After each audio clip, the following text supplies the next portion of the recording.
সবারই একটা বিশেষ রকমের পছন্দ থাকে যেই গল্প নিয়ে কাজ করবে। সেই জায়গা থেকে রায়হান রাফির স্পেশাল কোন সাবজেক্ট আছে বা বিশেষ পছন্দ কোনটা, যে এই গল্পটা নিয়ে আমি এখনো কাজ করিনি, এটা নিয়ে আমি কাজ করব? যেমন আমি একটা জিনিস বলি, যেমন আমি যখন বিডিআ বিদ্রোহটা হয়েছিল ওই সময়, ওই ঘটনাটা দেখে আমার খুব ভয়ঙ্কর মনে হচ্ছিল যে একটা দেশে মানুষ, আর্মিরা, যে দেশের আর্মি বা যে দেশের র্যাব যারা ওই সময় ছিল, তাদেরকে নিজেদেরকে মেরে ফেলতেছে। কি একটা অদ্ভুত ঘটনা। এবং ওই ঘটনাটা খুব একটা বের হয় নাই, ভিতরেই ছিল আসলে। যে ভিতরে কী হয়েছে আমরা জানি না, আমরা খালি লাশ দেখছি। আমরা নিজের দেশের মানে আর্মিদেরকে মেরে ফেলতেছি, মেরে কবর দিয়ে দিচ্ছি। তো আমি যখন ওই সময় ছোটো ছিলাম, তখন আমি মাত্র কেরিয়ার শুরু করতেছি, লেখালেখি করতাম, আমার মধ্যে এখনও ওই সাবজেক্টের অনেক কিউরিওসিটি আছে যে ওই দিন ভিতরে আসলে কী হয়েছিল। তো আমি জানি না কখনো এটা বানাতে পারবো কিনা, কোনো গভর্নমেন্ট এটা বানাতে দিবে কিনা।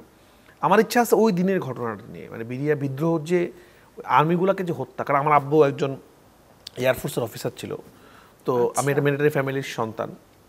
তো আমি জানি তাদের ব্লাডে কি, তারা দেশকে কত ভালোবাসে।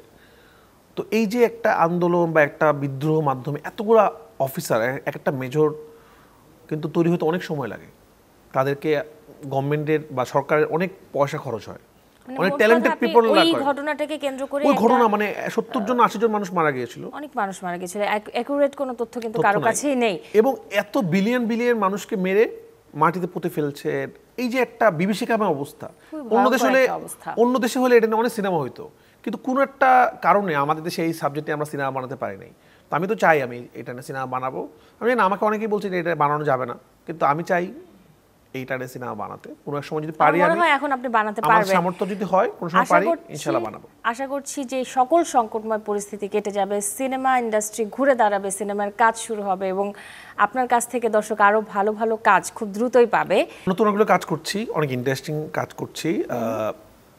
একটা রিয়েল স্টোরি নিয়ে প্ল্যান চলছে কাজ করার, ওটিটি। আমার খুব এনজয় করি আমি রিয়েল স্টোরি নিয়ে কাজ করার জন্য। সেটা শুটিং শুরু হবে 20 তারিখ থেকে ইনশাআল্লাহ। ওটা করব। সাবজেক্টটা কি? বিচার বহির্ভূত হত্যা। আচ্ছা, দেন তো ওটা কাজ চলছে, স্ক্রিপ্টিং চলছে। এটা প্রথম এখানে বললাম, তো ওটা কাজ চলছে। ওটা খুব তাড়াতাড়ি 20 তারিখে ইনশাআল্লাহ শুট শুরু করব। এরপরে সিনেমা শুটিং শুরু হবে ইনশাআল্লাহ নভেম্বরে, রোজা ঈদের সিনেমা। ওটা কাজ শুরু করবো। আর একটা বঙ্গের একটা ওটিটি আছে, সেটা করব। এটা খুবই কমার্শিয়াল একটা ওটিটি প্ল্যান করছি।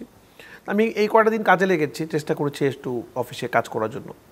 এবং আমার মনে হয় দর্শক অনেকদিন কন্টেন্ট দেখছে না। দর্শক আসলে এই পলিটিক্স এগুলো দেখতে দেখতে মানুষ হাঁপিয়ে গেছে, মানসিকভাবে অসুস্থিতে মানুষ একটু ভালো একটু দেখতে যাচ্ছে সবকিছু। তো আমরা খুব তাড়াতাড়ি আসলে মানুষকে স্বাভাবিকভাবে ফিরিয়ে নিতে চাই। কারণ আমরা এই আন্দোলনটা কেন করলাম? শান্তির জন্য। তো আমাদের এখন মানুষকে আসলে আমার মনে শান্তি প্রয়োজন। তো মানুষ যেন স্বাভাবিক জীবনে ফিরে যেতে পারে।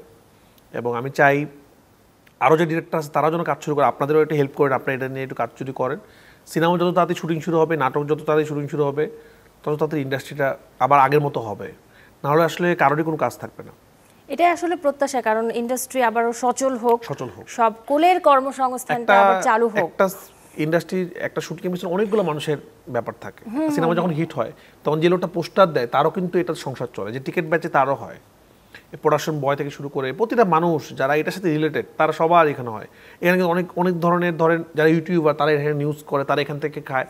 অনেকগুলো মানুষের কিন্তু সমান ব্যবস্থা হয়, কর্মসংস্থান হয়, রিজিকের ব্যবস্থা হয়। আমরা চাই সবগুলো দিক ঠিক হয়ে যাক। খুব দ্রুত এই বিষয়টা সচল হয়, সিনেমা ইন্ডাস্ট্রি বা বিনোদন জগৎটা যেন সুন্দরভাবে ঘুরে দাঁড়ায়। আবারও দর্শকদের উদ্দেশ্যে বলবো, দেশের নতুন একটা দেশ আমরা পেয়েছি, স্বাধীন দেশ আমরা পেয়েছি। আমাদের সবার দায়িত্ব এই দেশকে ভালোবাসার।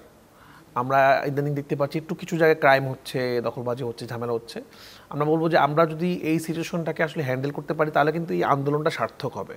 তো আপনারা সবাই সবার জায়গা থেকে শান্তিতে থাকুন, কোথাও অন্যায় দেখলে প্রতিবাদ করুন, ঝামেলা করবেন না, সবাই শান্তিতে থাকুন এবং সবাই সবাইকে হেল্প করুন, এবং কেউ কারো ক্ষতি করবেন না, এবং সবাই মিলেমিশে থাকুন। এবং এই যে আমরা একটা বিজয়, সেটাকে উপভোগ করুন, এবং এটা যেন আমাদের দেশের জন্য একটা ভালো মানে হয়ে থাকে, যে এরকম একটা আন্দোলনের পর একটা সুন্দর দেশ আমরা হয়েছে। এখানে কেউ দুর্নীতি করছে না, কেউ ঘুষ খাচ্ছে না, এখানে কোনো ঝামেলা হচ্ছে না, এখানে সবাই শান্তিতে আছে। এবং অন্য দেশে আমরা যখন ঘুরতে যাই, তখন যে আমরা আরামটা পাই, এখানে কেউ ময়লা ফেলে না, দেশটা অনেক শান্তি। আমাদের বাংলাদেশ নিয়ে আমি গর্বটা করতে পারি যে না, আমাদের দেশে এখন কেউ ঘুষ খায় না, আমাদের দেশে এখন কোনো দুর্নীতি হয় না, আমাদের দেশে এখন ওয়ার্ল্ডের অন্য দেশের মতোই আমরা। তো ইনশাল্লাহ এটা আমরা সবাই মিলে চাইলে এটা হবে, এবং আমি আশা করবো খুব তাড়াতাড়ি বাংলাদেশটা ওরকম জায়গায় পৌঁছে যাবে ইনশাল্লাহ।